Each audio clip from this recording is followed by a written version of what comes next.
Welcome to the Beau Show. Thank you for watching. Disney versus China.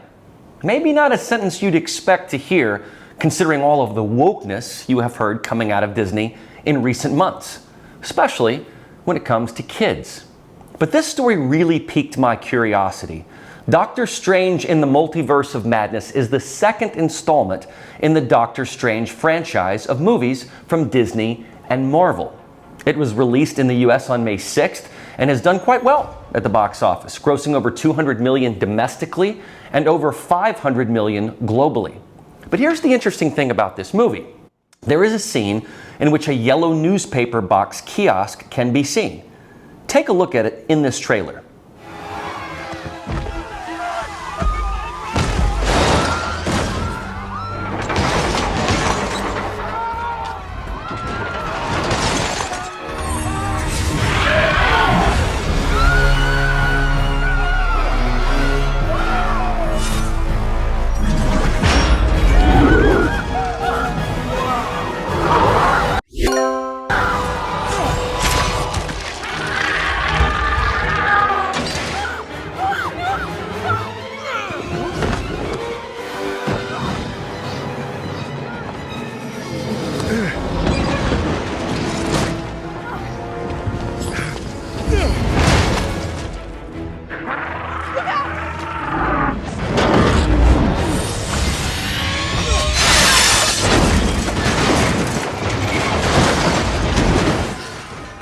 Now, the average person might not spot this. After all, in New York, the yellow cabs always seem to be a common feature in the city landscape. But perhaps this news box stands out because it is also yellow. But what is so significant about this news box is that it is the Chinese language edition of the Epoch Times. The Chinese Communist Party, or CCP for short, has banned the English and Chinese websites of the Epoch Times out of fear that Epoch's uncensored coverage of the regime will undermine it. For instance, the Epoch Times was hot on the trail of the Wuhan lab well before the mainstream media covered it. Epoch has regularly reported on the atrocities of the CCP with respect to religious persecution, intimidation, forced incarceration and labor, and even organ harvesting, the sadistic practice of extracting organs from human beings to create a black market. And for this factual reporting, the CCP sees the Epoch Times as a threat. And in many ways, they are a threat because truthful news creates inconvenient realities.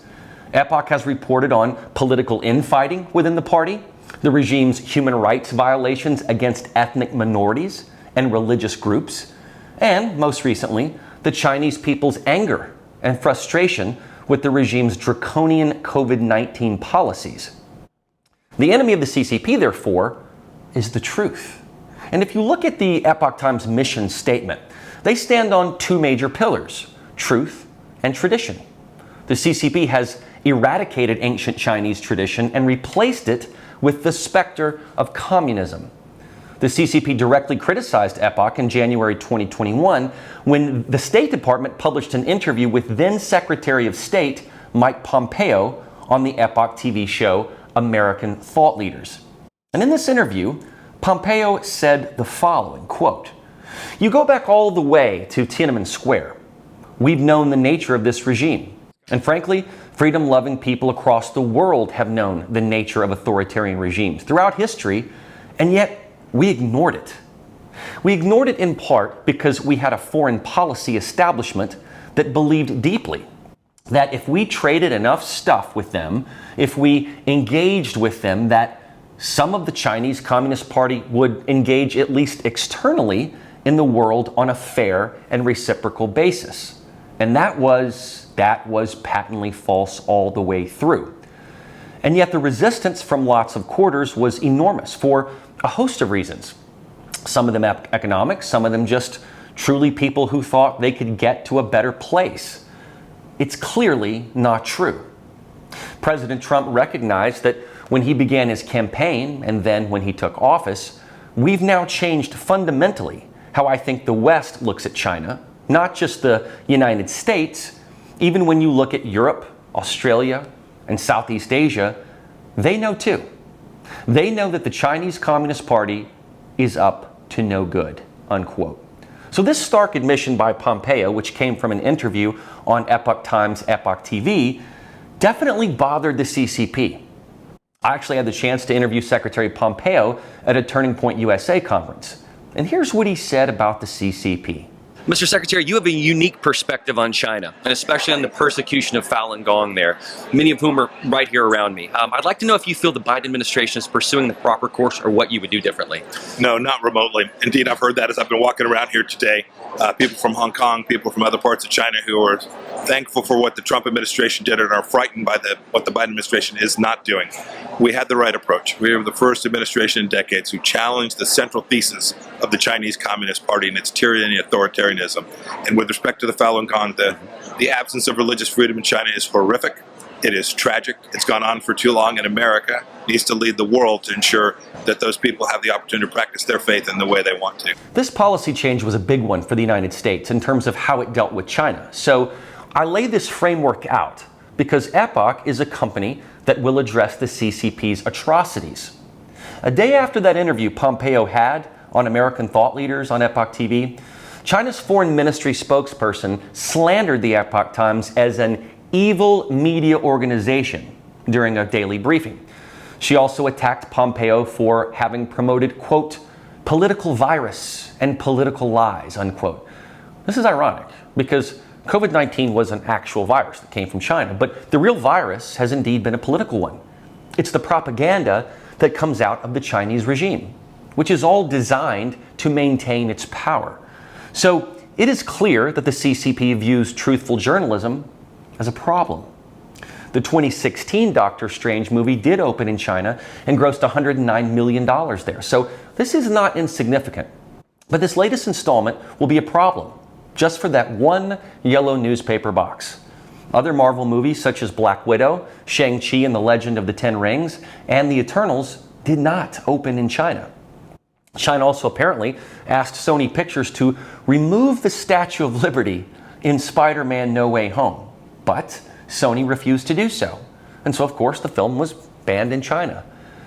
What the CCP likes to do is conflate offending the Chinese people or the country of China with the Chinese Communist Party. And there's a significant difference there. A paper that points out human rights atrocities in a government is not anti-China. It's rather anti-CCP, or actually more accurately, merely acknowledging and reporting those atrocities. Asking a studio to remove the Statue of Liberty is to try to prevent China's own people from learning about the statue and what it represents, which is the very thing that they don't have there, freedom. During an earnings call in early May, Disney CEO Bob Chapek said that relations with China were very fluid, but also very complicated from a business perspective. He stated, quote, "We'll continue to submit our films for release. It's worth noting, I think, though, that at the time that we're having some difficulty in getting our films in China, that Doctor Strange did extraordinarily well," unquote. Now, here's an irony. Warner Brothers removed gay dialogue in Fantastic Beasts 3, The Secrets of Dumbledore, to appease the Chinese regime. You know how pro-LGBTQ Hollywood is, but yet they bowed to the CCP just so they could make money off of them. When money's involved, they lose all their wokeness. Chris Fenton is a longtime Hollywood executive and author of Feeding the Dragon, Inside the $1 Trillion Dilemma Facing Hollywood, the NBA, and American Business. He's worked with Marvel to bring Iron Man 3 to China, so he knows this process extremely well. Here's what he said with respect to whether the placement of that Epoch Times kiosk was intentional. I don't know for sure if it's intentional. I'm just going to go by case study history. I'm still friends with many at the studio, both at Marvel and at Disney, and if they told me what the answer was, I wouldn't reveal it publicly. So let me just speculate on what I've seen in my history with Marvel. And I detailed it quite extensively on Iron Man 3, which you can see behind me in my book. They are very meticulous. They are world-class filmmakers. They are the best in the world at actually making product that people around the world, both experts of cinema, cinemaphiles, and just the average everyday moviegoer, both love. That's a very difficult needle to thread. And part of that is really scrutinizing every frame of the movie. And I've seen it firsthand when it came to Iron Man 3. We actually placed a marking on one of the operating devices, the surgical device that Dr. Wu, played by Wong Ka-shi, was using when he did an operation on Tony Stark. That marking was actually, I believe, in 7 frames of the film. We actually looked through the film to find the perfect place to put it. That to me shows that they know every frame of that movie, what's in there, and the continuity experts, the script supervisors, and everybody in post knows exactly what props are used. So the idea that the 200 to 300 people on set that day and the 200 to 300 people in post-production over the course of post-production did not notice the Epoch Times vending stand in there, it seems very far-fetched. Chris, can't they just cut this for theatrical release? I mean, the movie's hitting theater this week, and is it possible that this could, I mean, of course, to be seen, but it could be removed from the final product? Well, I think the idea of this movie getting into China is probably now not existent. So now it's about the rest of the world. And I would like to believe that Marvel's going to keep it in there for the rest of the world to see, especially because I believe that they probably purposely had it in there. I mean, I can tell you the filmmakers at Marvel were always about protecting the brand and the IP first, catering the movies the best they could to their fan base, which was very scrutinous about any sort of storylines or plots in there. So anytime we tried to brand integrate China into Iron Man 3, they were very reluctant to do that.